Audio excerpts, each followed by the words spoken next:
kerutan-kerutan wajah itu penyebabnya bukan cuman karena kita kurang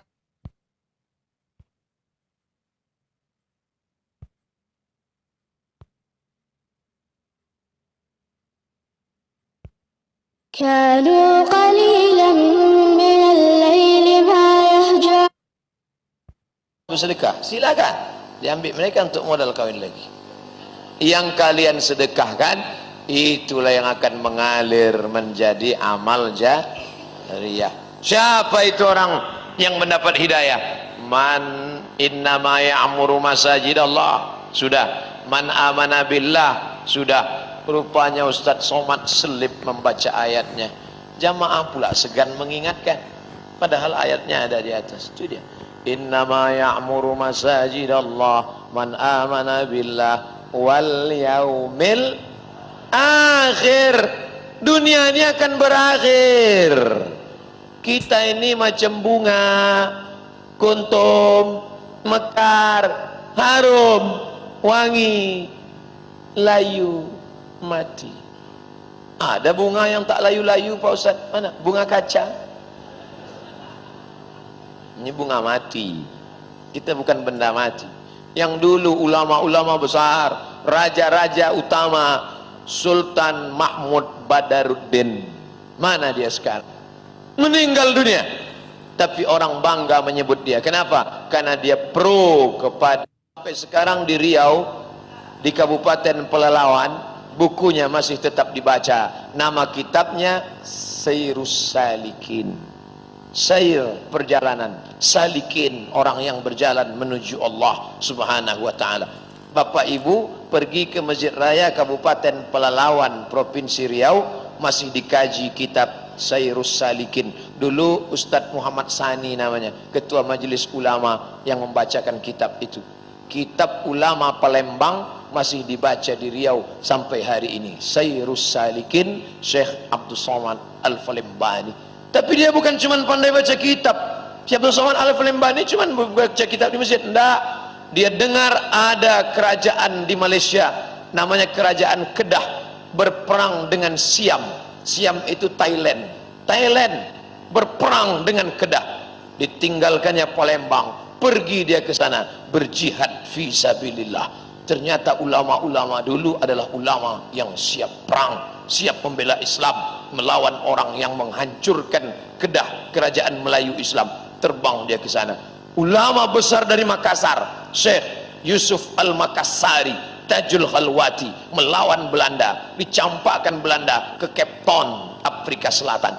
Jadi jangan bayangkan ulama dulu duduk di masjid mengajarkan tentang sabar. Kita dijajah Belanda, sabar. Jajah Jepang, sabar. Kita diinjak-injak orang kafir,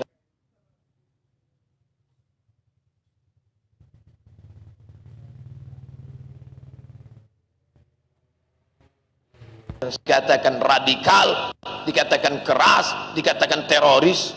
Ini orang tidak mengerti sejarah. Di Ponegoro, Sultan Badaruddin, Mahmud Badaruddin, Sultan Sarip Kasim, Sultan Nuku dari Tidore, itu dulu adalah penjahat-penjahat di mata Belanda. Siapa yang memperjuangkan Islam pasti akan punya musuh-musuh. Betul? Yang tak punya musuh adalah orang munafik yang kemana-mana merasa berteman. Jumpa Abu Lahab, teman.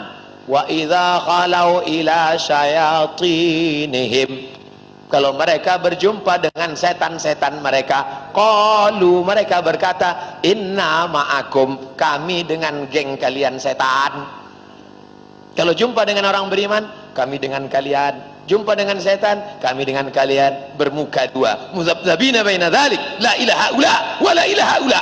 Tidak kemari, tidak ke sini. Ini Ustaz Somad, ini Ustaz keras. Dah, saya suara aja yang keras, hati lembut. Saudara yang dimuliakan Allah subhanahu wa ta'ala, siapa itu orang yang dapat hidayah? Allah memarmurkan masjid.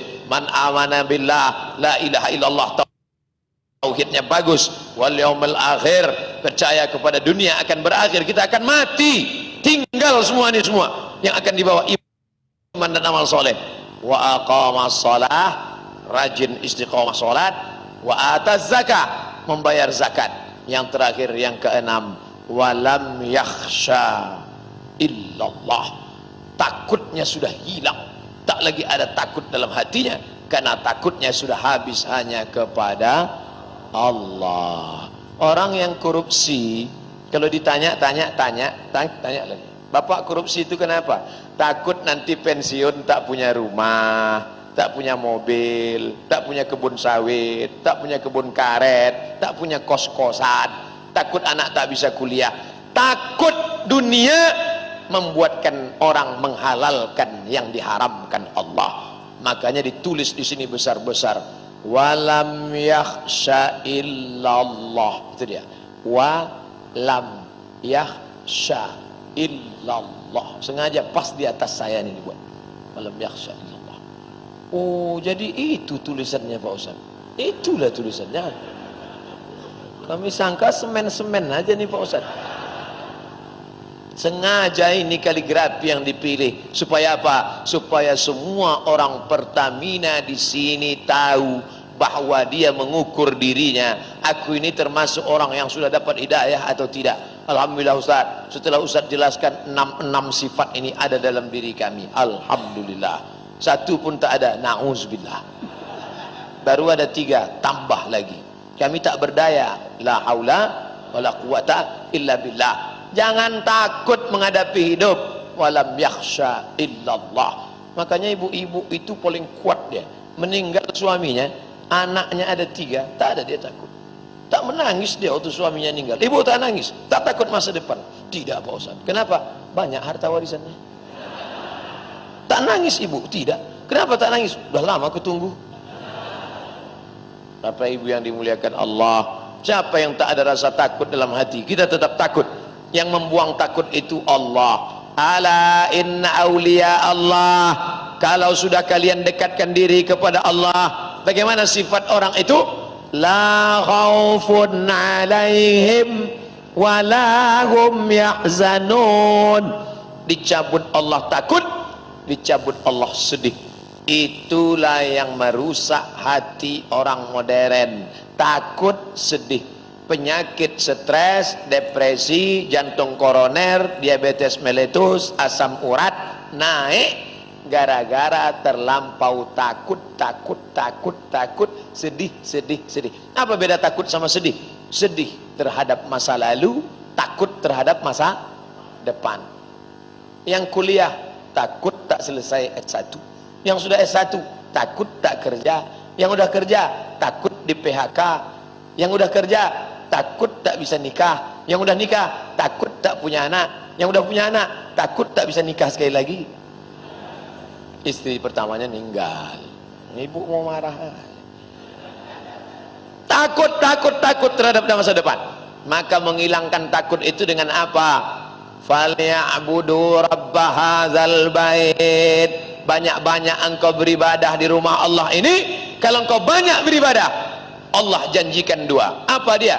At'amahum min ju'. Kalau kau lapar dikasihnya makan. Wa amanahum min khauf. Kalau kau takut dikasihnya aman. Ibu-ibu yang merasa takut banyak-banyak beribadah. Kalau kau lapar dikasihnya makan. Saya nggak percaya Pak Ustaz, saya lapar udah beribadah kenapa tak ada? Tengok, langsung dapat kue kotak. Dan kabar gembira, setelah ini akan ada sarapan bersama di rumah masing-masing. Panitia udah cemas sudah tadi. Ini gawat Ustaz. Kaji kita kan tentang takut. Jangan takut. Insya Allah saya tak salah cakap. Jadi kalau ada terasa takut adik-adik, nanti KKN tiba-tiba ditempatkan di suatu desa, disuruh ngasih kata sambutan, takut menggeletar. Assalamualaikum. Apa kalian takut? Yang kuhadapi ini manusia. Aku manusia. Pak Kades, Pak Kapolsek, Pak Dandim, Pak Danramil, Pak Kapolda, Pak Kapolri, ini semua manusia. Sampaikan, manusia yang kuhadapan, sama-sama manusia. Bismillahirrahmanirrahim. La haula. Hilangkan takut. Tapi dalam hati aja, jangan pula dicakapkan ke depan mereka. Hai kades-kades, kalian manusia semua. Aku mau jangan lagi itu. cukup dalam hati kita saja. Jangan angkuh, jangan sombong. Takut, ngeri, cemas, di mana letaknya? Di jantung. Ala fil jasadi mudghah, ketahuilah di dalam dirimu itu ada segumpal. Idza salahat salahal jasadu kulluh. Kalau di jantung itu baik, yang lain ikut baik.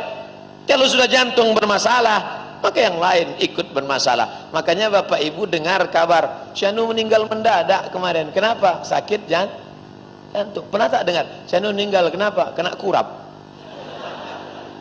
jantung. Maka jantung itu mesti dinormalkan. Dengan cara apa? Ala bidzikrillahi tatmainnul qulub. Banyak-banyak berzikir mengingat Allah, maka jantung akan normal. Kalau terasa jantung tak normal, letaknya di dada sebelah kiri. Coba raba pegang. Yang dipegang dada kita, jangan dada kawan. Normalnya. Orang yang tak normal tuh banyak-banyak zikir. La ilaha illallah, la ilaha illallah. Maka goyang kepalanya itu ke kiri. La ilaha illallah. Sini. La ilaha illallah, la ilaha. Ini banyak orang yang zikir goyang kepala. Tanya, kau kenapa goyang? Entah, tengok orang goyang, aku goyang pula. La ilaha illallah. Allah, Allah, Allah, Allah, Allah, Allah, Allah, Allah, Allah, Allah, Allah, Allah, Allah, sampai mati. Karena nanti yang terakhir keluar dari mulut kita, la ilaha illallah. Habis. Itulah sifat 6. Jangan lupa subscribe, like, and share.